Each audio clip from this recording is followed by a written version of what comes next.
Hello, we'll get started in a minute. If someone in the chat could just let me know if you can hear me okay.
Is everyone able to hear okay? If someone can just put a message in so I know.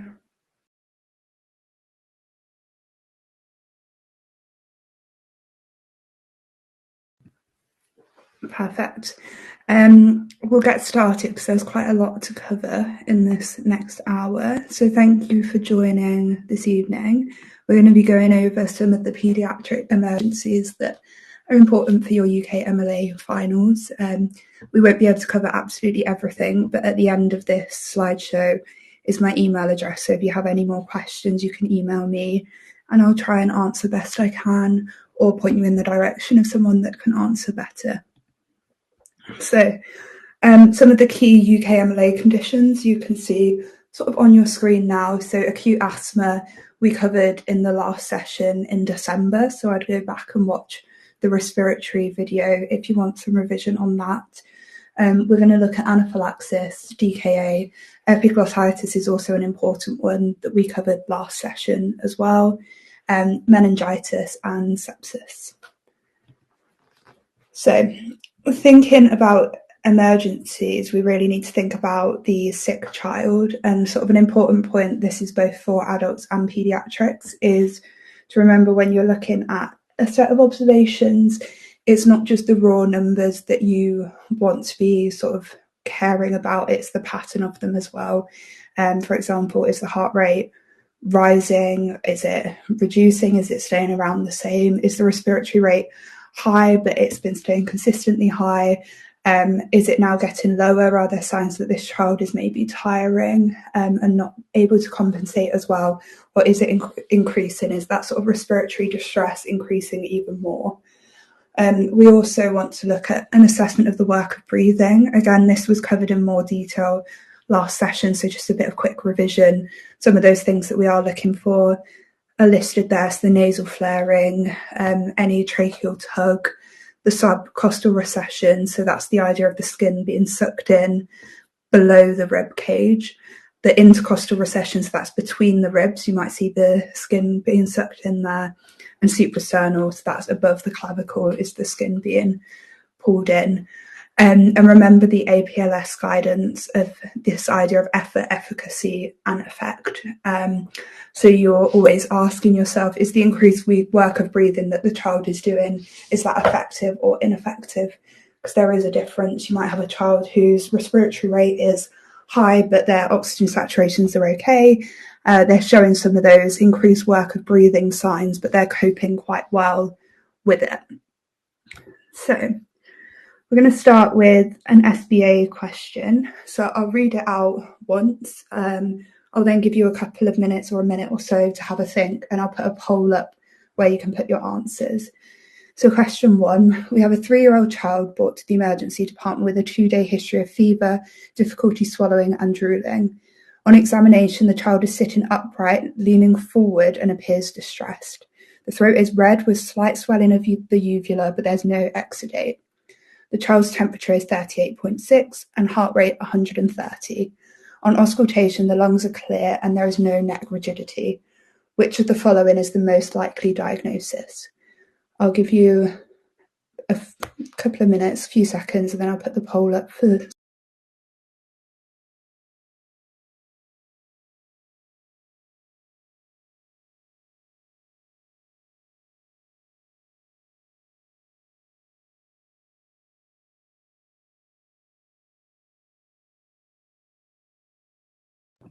So hopefully you can see that poll now. So give yourself a minute to read through.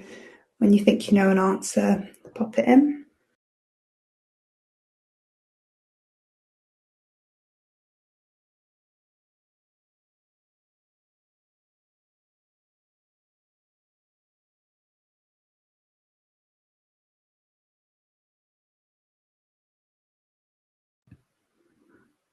Perfect. That's great. Hopefully you all kind of got that and that wasn't following each other.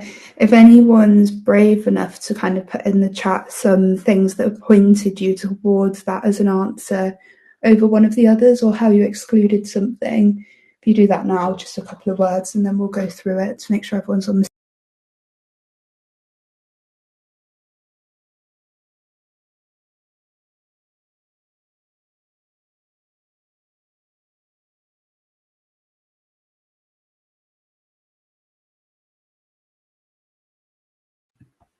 Anyone want to give it a go? Yeah, perfect. Drooling and tripod positioning, they're really your key indicators that this is epiglottitis that we're looking at. Perfect. Moving on. So we've got the same thing, the leaning forward, that's the tripod position, the difficulty swallowing. The drooling is really the key one. So that's sort of pointing us towards epiglottitis over the others. Just a little bit of an explanation. I don't think we need much of this because everyone had got it right. But you've got your classic signs of dysphagia, drooling, the respiratory distress with an upright or a tripod position. In the absence of exudate, that's kind of pointing away from acute tonsillitis or a peritonsillar abscess. However, I do want to point out that although the question stem includes some examination findings, you really should not examine a child who you think has epiglottitis, as it can cause more distress and it can cause that airway to narrow. Again, we covered this last session, so you can go back, want more information. And here's just a bit of a summary table that you can take from the slides when we're finished, or you can screenshot now, just of those differentials. Obviously, there's many other respiratory differentials that could be included, but just looking at some of those key symptoms, what you might find on the examination and the differentiating features. These will be useful for your OSCEs where you may be speaking to the parent of a child, but also in your SBA questions, because sometimes it's about picking out those key words to help you get the diagnosis, which can at times be a little bit tricky. So we'll move on to our first sort of paediatric emergency condition presentation that we're going to cover tonight. And we're looking at bacterial meningitis. So some key things that you just need to learn and be aware of. So the most common causative organism is the Neisseria meningitis and strep pneumoniae. In neonates, be aware of group B strep, as that is the most common causative organism. My question for you, again, just 1 or 2 word answers, whatever you can offer. How does meningitis present? If you pop some answers in there.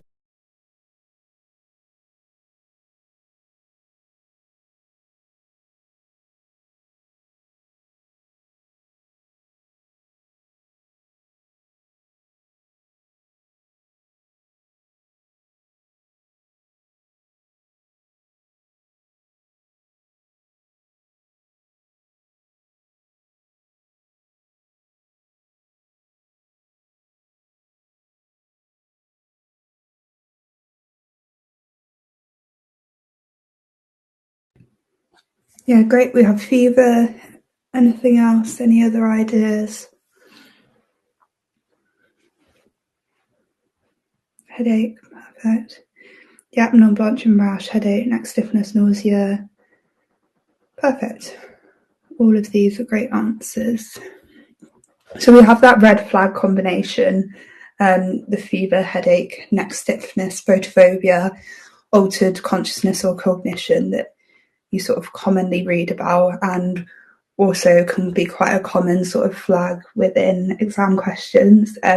We will break down the presentations a bit further because in children, everything can be that little bit more difficult to identify. Neonates in particular can have some very non-specific signs and symptoms. They might literally be, my baby is not feeding very well, they seem more tired, and it's kind of making sure that you remain with a high sort of suspicion that meningitis or sepsis could be what's wrong with that baby. And just a little OSCE tip that I'm sure a lot of you are aware of, but just in case, to add to some extra points in your OSCE stations when you're taking any form of paediatric history, always ask about feeding and changes in the feeding that the parent or carer may have noticed, as well as wet nappies and changes in toileting habits.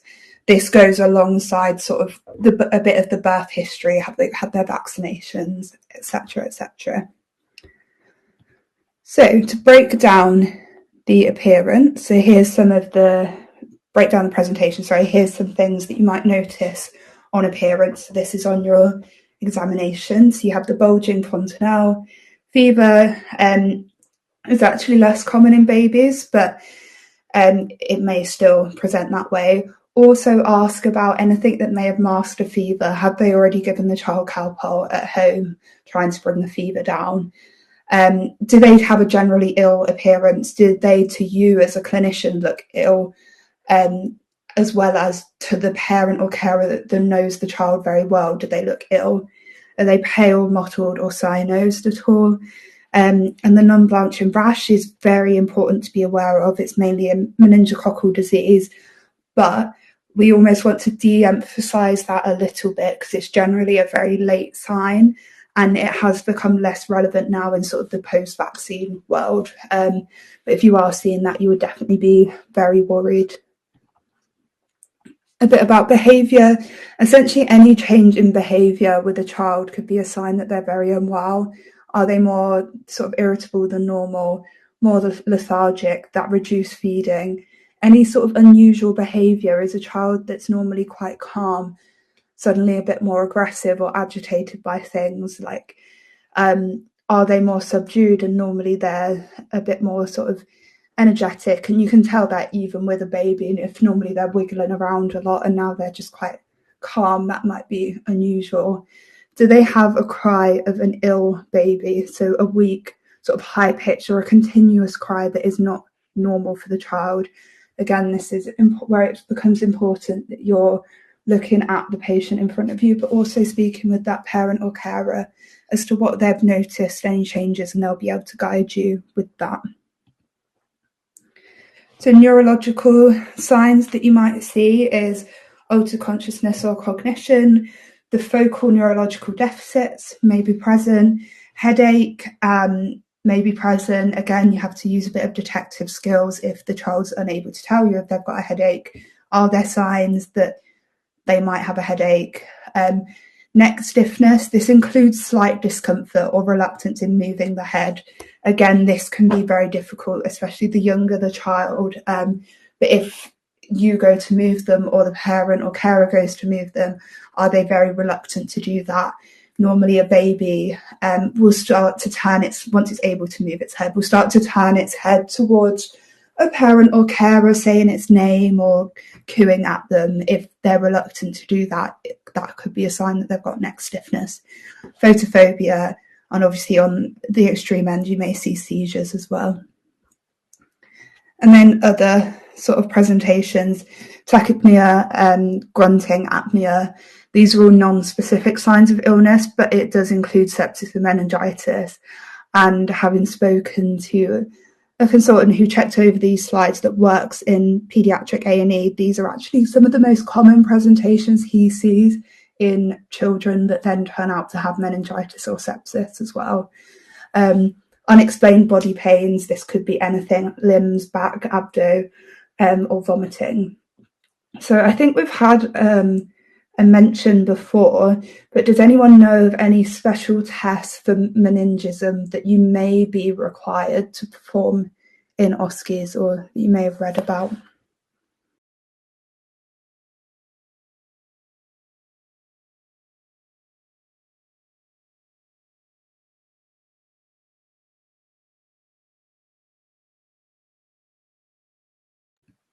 Yeah, so we have Koenig's and Brudzinski's signs. So there's some diagrams there that hopefully illustrate it quite well. Probably practice with any housemates or family members you have in case you do have to show these. But essentially, Brudzinski's is the one where the hips will flex and knees will flex in response to you flexing their neck upwards. And Koenig's is the resistance to extension of the leg while the hip is flexed. So just kind of get your head around the difference between those. When it comes to making a diagnosis, this is based on guidance. A senior should always make an initial assessment with a suspected meningitis case and ensure that antibiotics are started within an hour of arriving at the hospital. Blood tests and lumbar puncture should they should always be completed before starting antibiotics, but that's only if it's safe to do so. Normally you'd confirm a diagnosis of bacterial meningitis based on those clinical features and blood test results and the lumbar puncture results, but don't delay any treatment to a child in trying to ascertain a full history.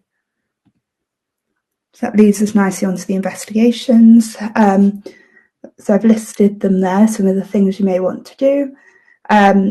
Lumbar puncture, I've kind of alluded to this before, but you need to make sure you've treated and stabilised the patient before performing a lumbar puncture.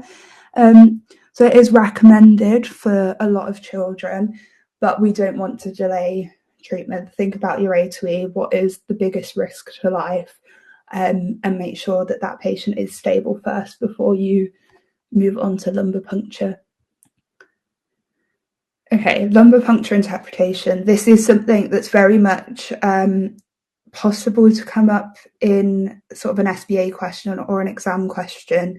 Again, this is a slide that I'd probably screenshot or take off of the slides later on, just so you can go over that before exams and just some of the differences that you might see between a bacterial and a viral sample. Now on to management.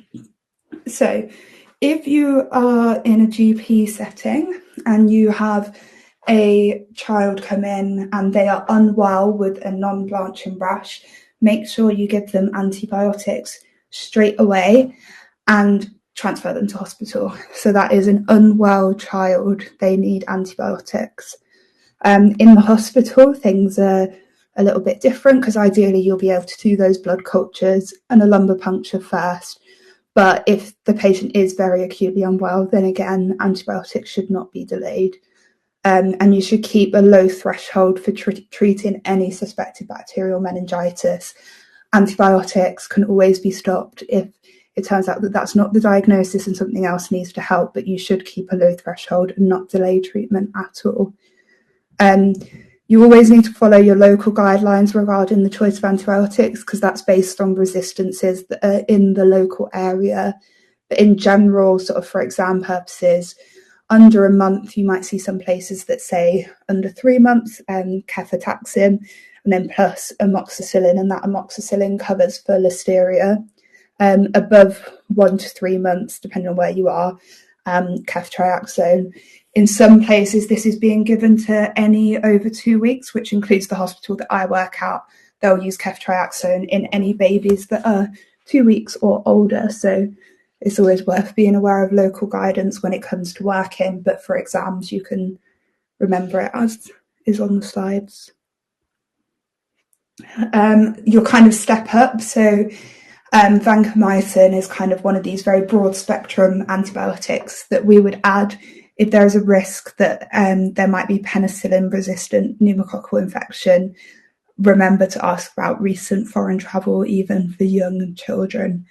Steroids have a good role, and that's used to sort of help reduce the frequency of some of these complications that we hear about. And that would be dexamethasone usually. 4 times daily for 4 days to children over 3 months if they're found to have bacterial meningitis. And then another kind of UK MLA note, Part of the curriculum is that you know about notifiable diseases. Both bacterial meningitis and meningococcal disease are notifiable, so public health will need to be informed as well. Okay, viral meningitis. The causes to know about this are the herpes simplex virus, so HSV, enterovirus, and varicella zoster, so VZV. A sample should be sent for viral PCR testing. So when you do that lumbar puncture, you send some for viral PCR testing. Kind of a viral meningitis tends to be milder, but don't fall into that trap because HSV meningitis can be absolutely devastating.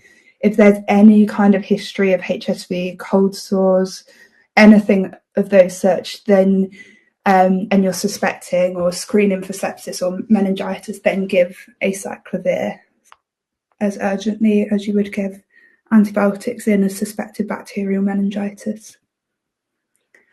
So the complications, this is kind of the last thing to be aware of for meningitis. So hearing loss is kind of a key one, seizures and epilepsy, cognitive impairment and learning disability, memory loss, cerebral palsy with focal neurological deficits such as limb weakness or spasticity.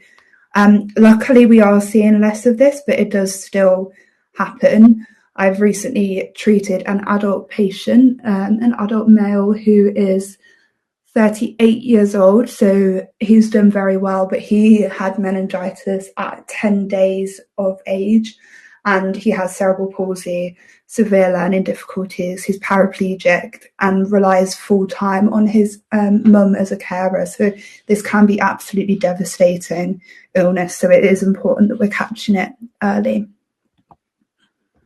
Okay, so our second question of the night. We've got a 4-year-old that's brought into the emergency department by their parents after having a prolonged seizure lasting 20 minutes. Child has a history of well-controlled epilepsy and has missed their last 2 doses of anticonvulsant medication. On examination, the child is still unconscious and has ongoing tonic-clonic movement.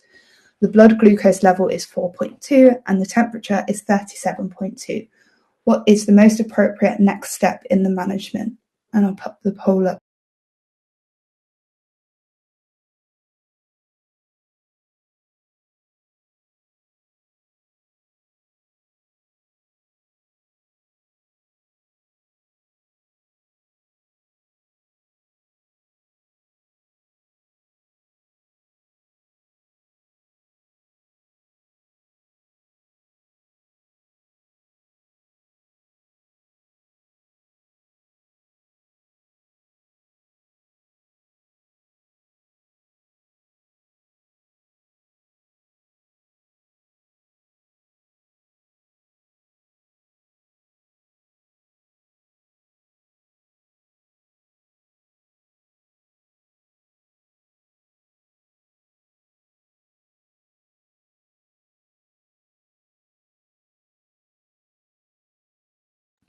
Okay, great. I can see some answers coming in. So we'll just go through an explanation.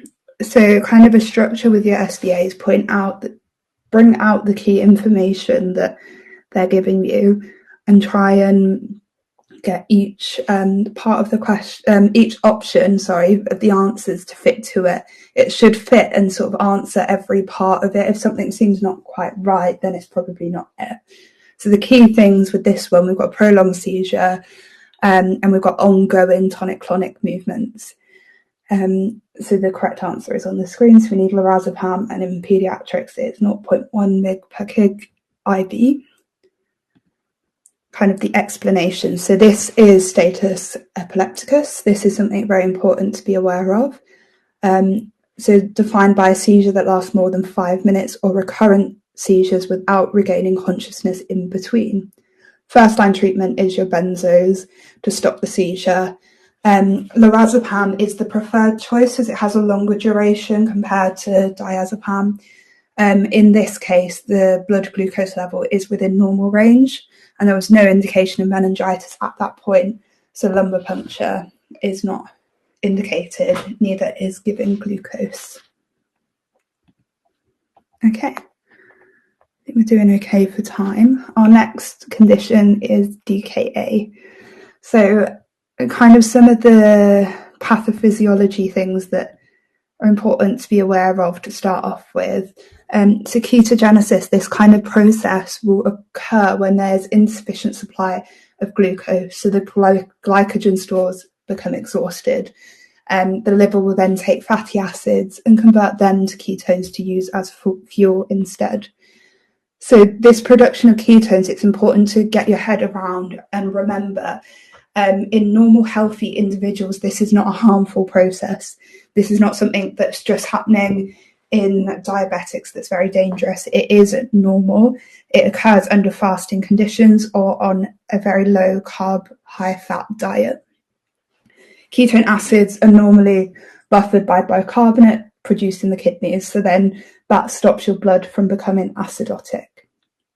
Underlying pathologies such as type 1 diabetes will cause extreme hyperglycemic ketosis, and that's what results in the metabolic acidosis that is the life-threatening element.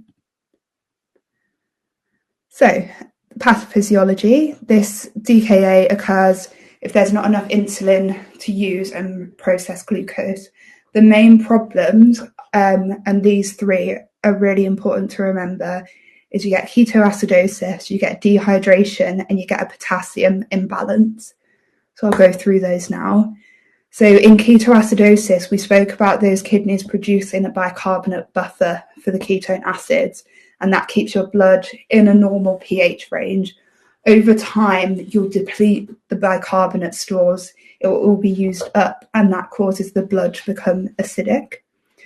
Dehydration essentially occurs because the kidneys are overwhelmed by the high sugar levels, and more glucose will be draining into the urine. This draws the water out through a process called osmotic diuresis. This is what causes the polyuria symptoms that you may hear of some patients presenting with when they're first diagnosed, and it can result in severe dehydration. That dehydration stimulates the thirst center, and that's how you get the polydipsia as well.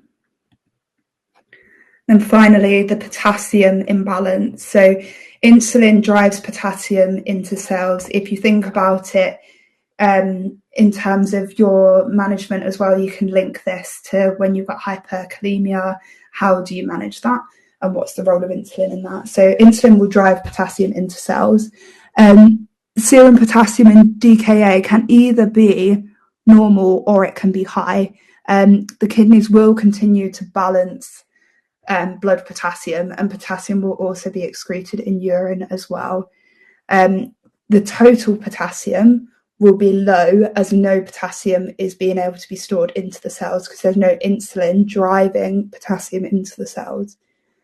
When the treatment with insulin starts, the patients can actually develop a severe hypokalemia, which can lead to fatal arrhythmias. So the most dangerous aspects are the dehydration, acidosis, and potassium imbalance.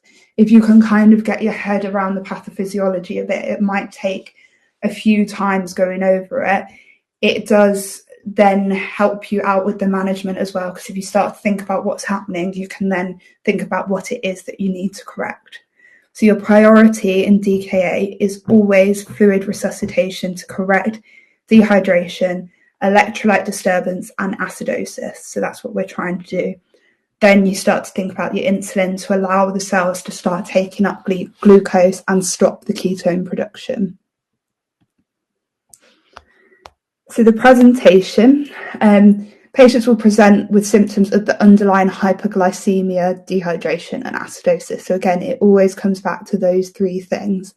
We may have altered consciousness levels, nausea and vomiting, sort of the reports of weight loss, polyuria, and polydipsia if it's less severe, or you may have a patient or a family member that's also then able to say, actually, they're very unwell now, but I have noticed they've been losing weight recently, or they do need to go to the toilet and not more.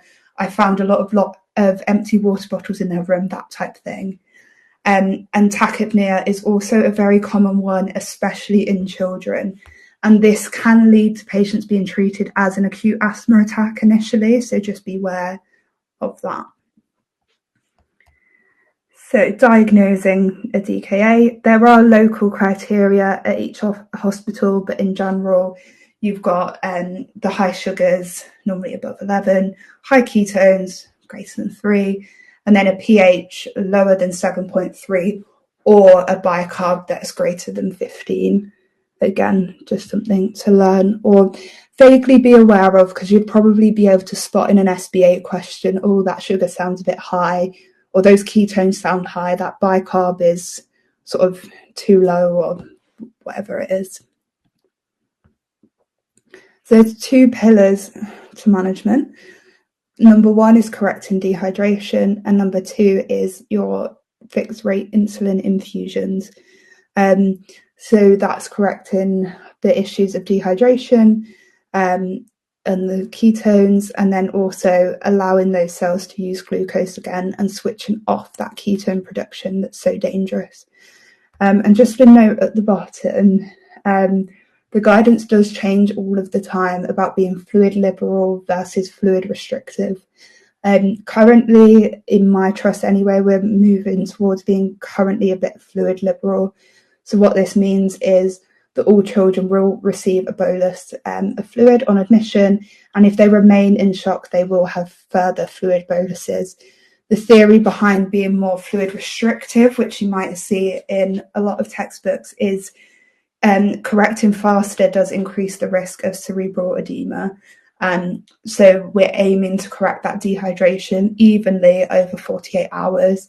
But sort of in practice, you do tend to initially give a fluid bolus, and then you can slow down once you know that it's definitely DKA that you're managing. So the 4 phases, as I've kind of said, correction of shock, then your maintenance fluids, your IV insulin, and then when they're able to, you're looking at your subcut insulin. There are, however, some other important factors just to keep in mind. Is there an underlying trigger that's going on? Do they also have an infection? Are they also becoming septic? Then we need to make sure we're also giving antibiotics. We need to prevent hypoglycemia. The last thing we want is to be correcting everything, send it too far the other way. So when those BMs fall below 14, we will be putting up IV dextrose. Potassium, so once you sort of know that the potassium is at a normal level, you will start adding potassium to IV fluids as you would with regular maintenance fluids as well, and keep close monitoring of that serum potassium very closely. As I said, these patients can quite easily become hypokalemic as we switch everything back on. Monitor very carefully for signs of cerebral edema. This is something that is especially important in paediatric cases. You won't hear about it as much in adult medicine, but it's something to be very aware of in peds. And then monitor the glucose, ketones, and pH. It's kind of self-explanatory to assess the progress, and this will help you decide when it's safe to swap a patient over to subcut insulin. And just because I've mentioned it a lot, cerebral edema, children in particular with DKA are at a very high risk of developing it. It's essentially that combination of dehydration and high blood sugar causes water to shift from the intracellular to the extracellular spaces in the brain. As we rapidly correct that, as we're correcting shock, it causes a quick shift in water from the extracellular space into the intracellular space. It causes edema within the brain cells. So how we monitor for this is neuro-obs. You look for any signs of cerebral edema, and be very concerned if a patient develops a headache, has any kind of altered behaviour, bradycardia, or changes in consciousness.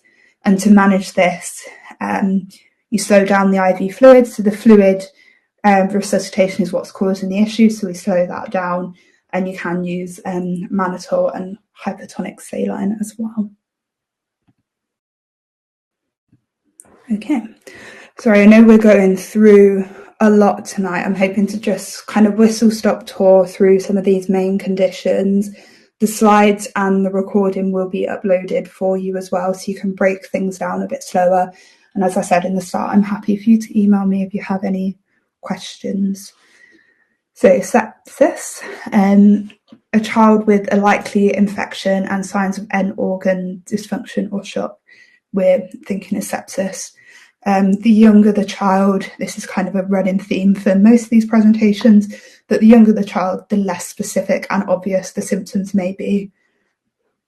And keep that low threshold always. So this might not be coming across too well, but essentially this is a very simplified version of the pathophysiology. So you've got your immune cells that are identifying that there's a problem. It's sending off this cytokine cascade, and that's where you get your interleukins and your TNF. It all brings it back to your preclinical medicine, so don't worry too much, but it helps with a bit of understanding. The nitrous oxide is what then causes the vasodilation of vessels. You also have the cytokines actin, which increases the permeability, so fluid is leaking out. You have a decreased intravascular volume, and then the surrounding edema from that fluid coming out creates the space between blood and tissues, so that reduces the amount of oxygen that's reaching the tissues. And then if you then imagine that that tissue is a kidney or another organ, that is sort of that organ failure that you see with sepsis. So it's a very heightened version of your immune system responding to an infection. And this is just a diagram. Again, if it helps you, then great, take a screenshot. If it doesn't, don't worry too much. People learn sort of very differently with drawing things out. I quite like sort of drawing things out on flow diagrams like this, but don't worry too much. But this idea of DIC, disseminated intravascular coagulopathy.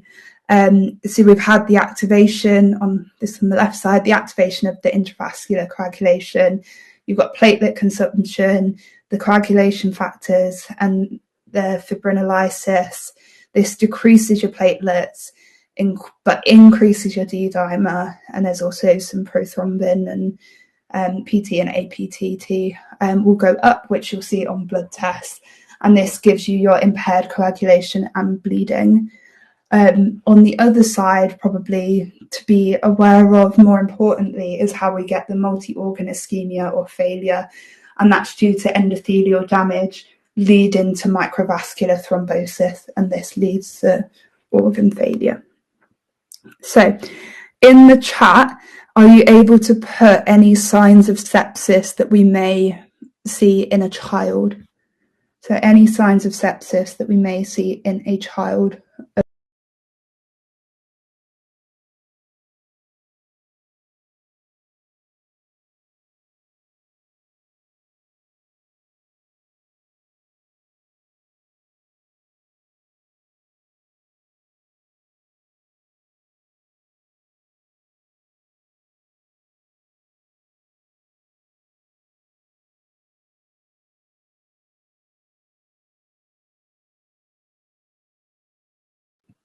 Yeah, great. Fever, fatigue, decreased appetite, continuous crying, tachypnea. Excellent.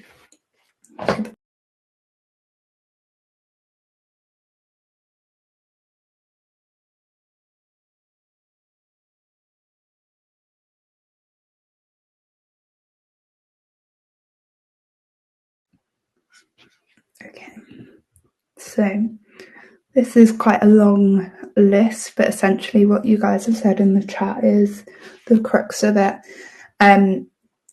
Always observe from the end of the bed. You can get kind of an idea, your clinical judgment, does the child look well or unwell? Are their basic observations normal for their age or not? Have they got, or the basic tests that you do the same for an adult, so the CAP refill, things like that, is what is that like? Has it been reduced? Have they had changes in behaviour, feeding? Are they crying continuously? Are they inconsolable? Is their consciousness level, obviously this is a more extreme, changed? Again, reduced body tone, this was be more emergent if there's a reduced body tone as well. Are there any skin changes that you can see? Do they look cyanosed in any way? Any mottling of the skin? Are they a bit pale or ashen at all? So septic shock, this is the idea of when sepsis, so the infection, has led to cardiovascular dysfunction. So we have a fall in the arterial blood pressure that leads to organ hypoperfusion and an increase in blood lactate as anaerobic respiration begins. So that kind of little flow there. When we treat septic shock, we want aggressive IV fluid resuscitation. This improves blood pressure and also tissue perfusion.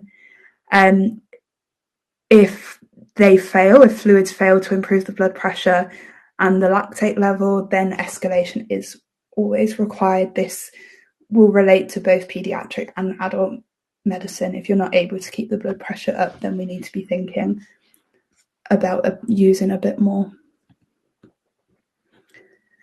Again, I'm just going to kind of skip through this quite quickly. Either you can take these from the slides or from the NICE guidance itself, but it gives you a traffic light system for recognition of serious illness. And this is for when you've got an under 5-year-old that's presenting with fever. So we're looking at the low risk, the intermediate risk, and the high risk that this patient may be septic.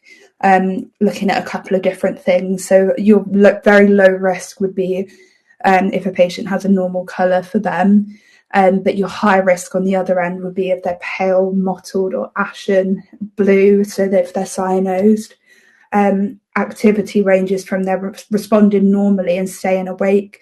They're quite content. They may be crying, but it's a strong normal cry, or they're not crying at all.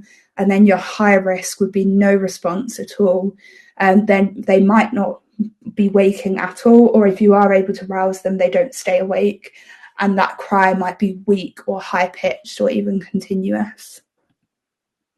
When looking at respiratory, again, low risk, quite self-explanatory. You don't really have any concerns.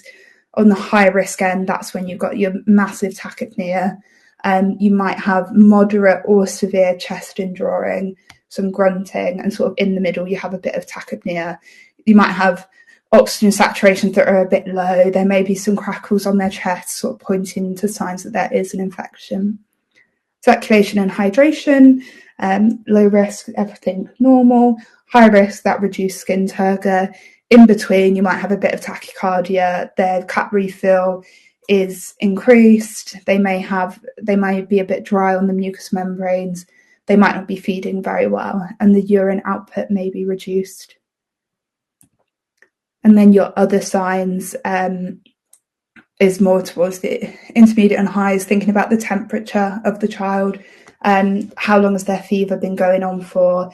Your extreme, as we spoke about earlier with meningococcal disease, so have they got a non-blanching rash? They got the bulging fontanelles? Are they having seizures or any other sort of neurological signs as well? Your immediate management. So you will all know about sepsis 6, especially in adults. There is some trusts do adopt sort of a paediatric sepsis 6 idea, but the key sort of management points are high flow oxygen, gain some kind of access and take blood so you can send those off, including cultures, give antibiotics through whatever access you've got, either IV or IO. Fluid resuscitation, so this is aggressive fluid resuscitation in the case of sepsis. Involve your seniors early and consider ICU support early as well. If you've given 40 mils per kg of fluids and they've not returned to their normal physiological parameters, consider ICU admission. Early intubation in these cases does save lives. So then your further management, once you're kind of have your patient stable, you may perform sort of any one of these or a couple of these, depending on what you think the likely source might be. Once you start working, you'll hear a lot about sort of infection or sepsis of unknown origin, and your generic kind of infection screen will be including sort of a chest x-ray and normally a urine dip in adults. So it's these type of things, sort of if you're sure of where the source of the infection is or you're not. And then once your cultures are back, you can then change your management and your antibiotic choice based on the presentation that you've been given. So it's been quite a while between questions. So we've got a third question. So we have a 2-year-old this time who has sudden onset wheezing, swelling of the lips and tongue, and difficulty breathing shortly after eating peanut butter. The child has no previous history of allergies, however. On examination, they're distressed and tachycardic and hypotensive. What is the most appropriate first-line treatment for this child?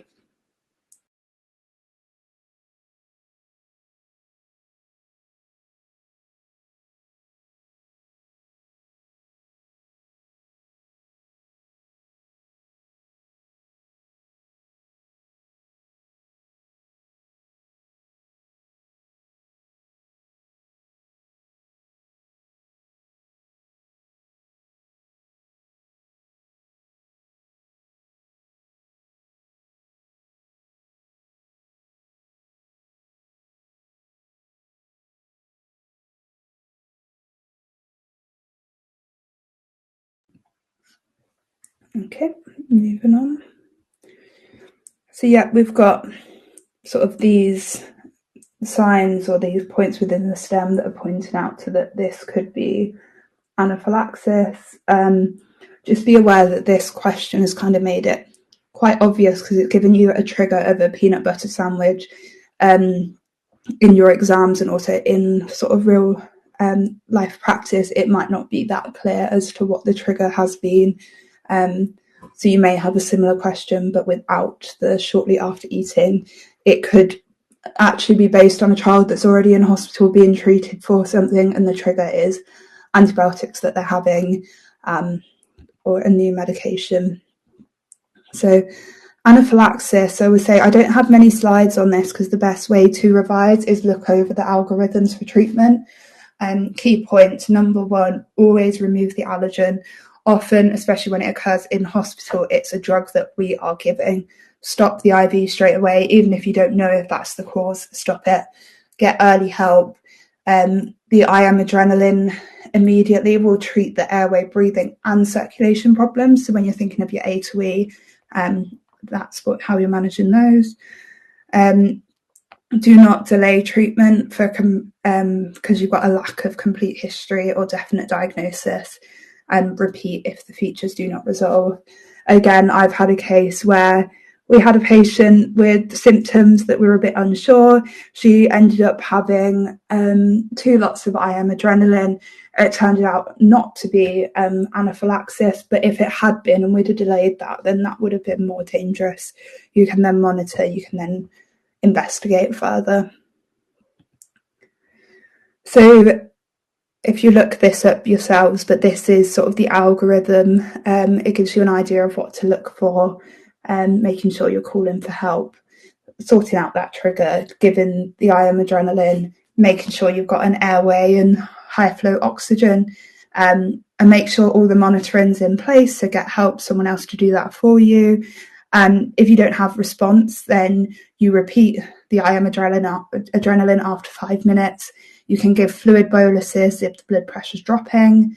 And if there's no improvement, despite 2 doses, then you follow the guideline for refractory anaphylaxis. So refractory anaphylaxis is when there is no improvement in respiratory or cardiovascular symptoms despite 2 appropriate doses of IM adrenaline. So in these cases, you'll give rapid fluid bolus and you start an adrenaline infusion.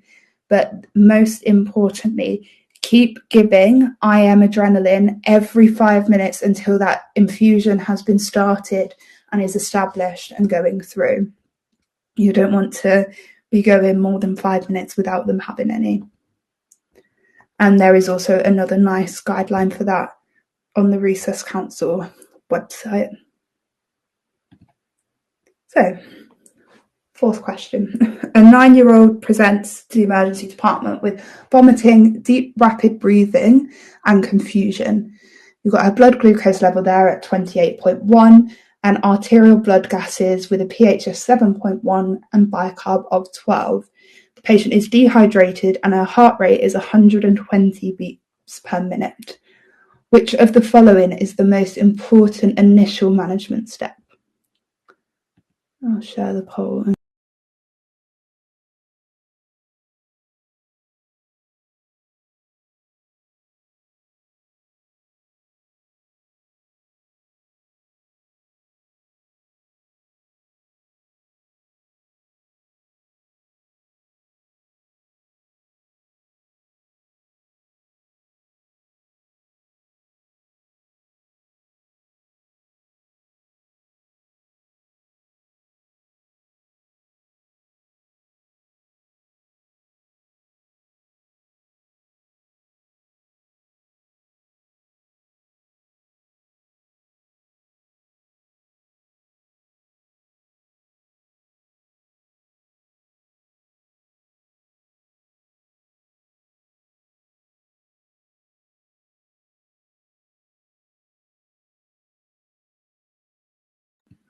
Okay, so we actually have a couple of different answers there. If anyone's brave enough to share sort of why they've ruled out a certain answer or why they've picked the answer they have, if you can write that in now, I'll give you a couple of minutes, if not.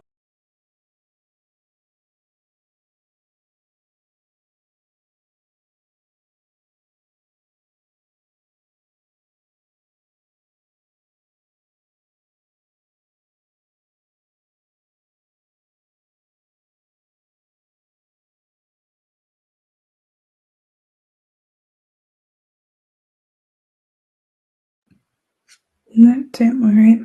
Okay, so the key sort of thing in here was about the blood glucose level, and you've also got blood gas results there as well. And the correct answer is IV saline. So the explanation for that is this is a presentation of DKA.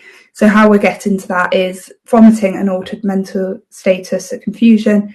They are common symptoms, and that's due to the metabolic acidosis and dehydration.